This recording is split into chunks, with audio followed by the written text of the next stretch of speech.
அருகே தரங்கம்பாடி கடற்கரையில் மீன் வடிவில் தோன்றிய இரணியாசுரனை முருகப்பெருமான் வதம் செய்யும் ஐதீக நிகழ்வு நடைபெற்றது. 20 ஆண்டுகளுக்கு பின்னர் நடைபெற்ற நிகழ்வில் ஆயிரக்கணக்கான பக்தர்கள் கண்டு தரிசனம் செய்தனர். மயிலாடுதுறை மாவட்டம் தரங்கம்பாடி தாலுகாவில் அமைந்துள்ளது திருவிடைக்கள்ளி சுப்பிரமணிய சுவாமி முருகன் கோவில்.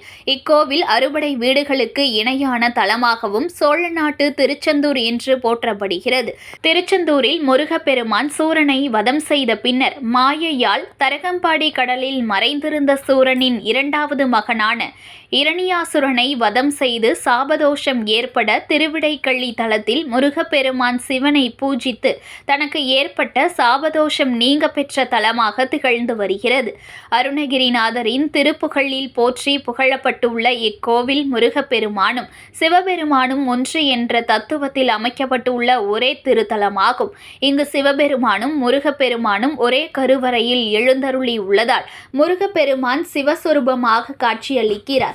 சிறப்புமிக்க இக்கோவிலில் வைகாசி சதய திருவிழா கடந்த 14ஆம் தேதி கொடியேற்றத்துடன் தொடங்கியது. 6ஆம் திருநாளான இன்று காலை முருகப்பெருமானுக்கு கோவிலில் சிறப்பு பூஜை செய்யப்பட்டு மாலை தரங்கம்பாடி கடற்கரைக்கு எழுந்தருள செய்யப்பட்டார். அங்கு தரங்கம்பாடி மாசிலாமணிநாதர் கோவிலில் இருந்து ஞானாம்பிகை அம்மனிடம் வேல் வாங்கும் நிகழ்வு நடைபெற்றது. பின்னர் கடற்கரையில் மீன் வடிவில் இருந்த இரண்யாசுரனை முருகப்பெருமான் வதம் செய்யும் சூர சம்ஹாரம் நடைபெற்றது. பின்னர் தரங்கம்பாடி மாவட்ட தலைமை கிராமத்தினர் சீர்வரிசை எடுத்து வந்து முருகனுக்கு சமர்ப்பித்தனர். தொடர்ந்து மகா தீபாராதனை செய்யப்பட்டது. பக்தர்கள் அர்ச்சனை செய்து வழிபாடு செய்தனர். கோவில் அறங்காவலர் ஜெயராமன், இந்து சமய அறநிலையத்துறையினர் மற்றும் தரங்கம்பாடி தலைமை மீனவ கிராம பஞ்சாயத்தாளர்கள் விழா ஏற்பாடுகளை செய்திருந்தனர். இதில் திரளான பக்தர்கள் கலந்து கொண்டு தரிசனம் செய்தனர். சுனாமிக்கு பிறகு நிறுத்தப்பட்ட இந்த ஐதீக திருவிழா 20 ஆண்டுகளுக்கு பிறகு மீண்டும் வெகு விமர்சையாக நடைபெற்றது குறிப்பிடத்தக்கது.